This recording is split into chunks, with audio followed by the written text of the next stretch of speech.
A Night in the Lonesome October by Roger Zelazny. October 5th. I breakfasted in the dark and made my rounds of the house.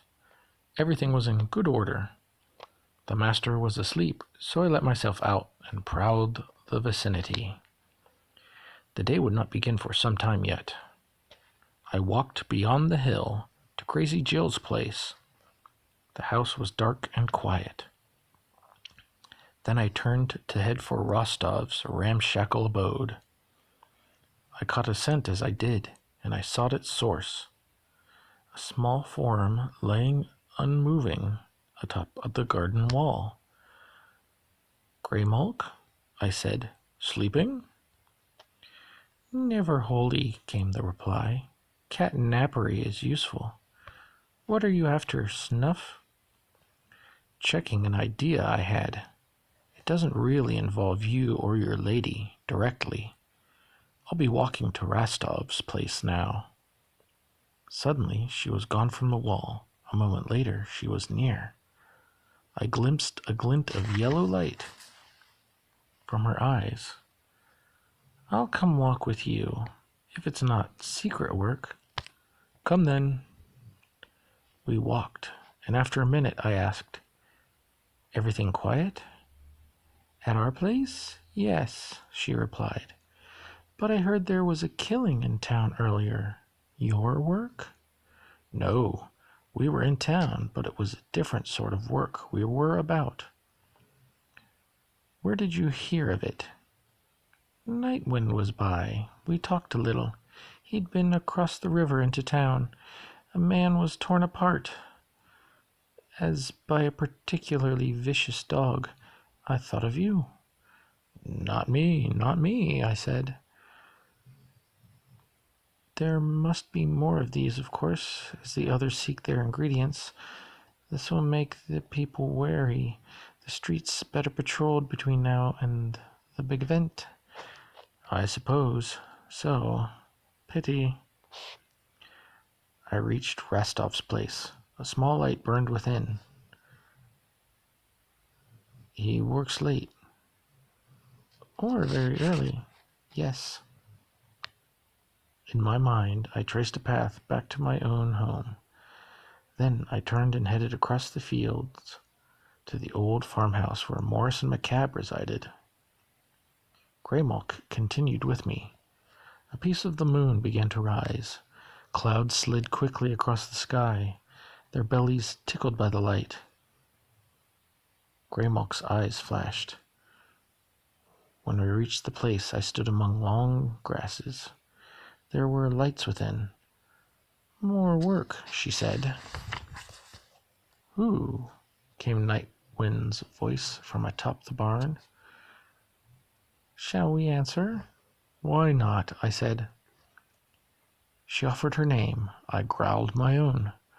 Nightwind departed his perch to circle us, finally alighting nearby. "You know each other?"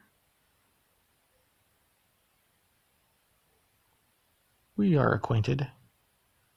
"What do you want here?" "I wanted to ask you about that killing in town," I said. "You saw it?" "Only after it had occurred and been discovered." "So you did not see which of us was about it?" "No, if indeed it were one of us."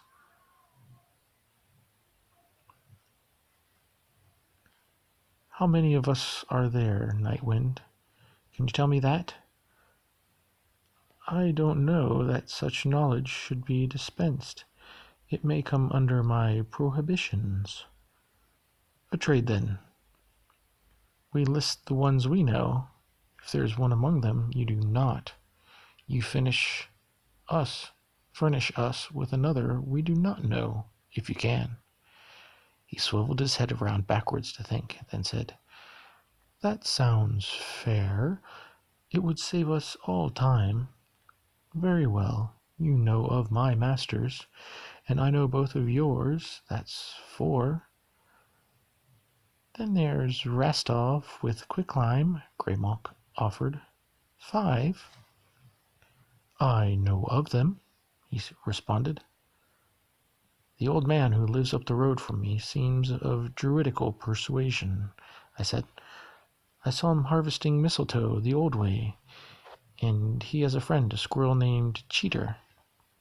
Oh, Nightwind remarked. I was unaware of this. The man's name is Owen, Greymalk stated.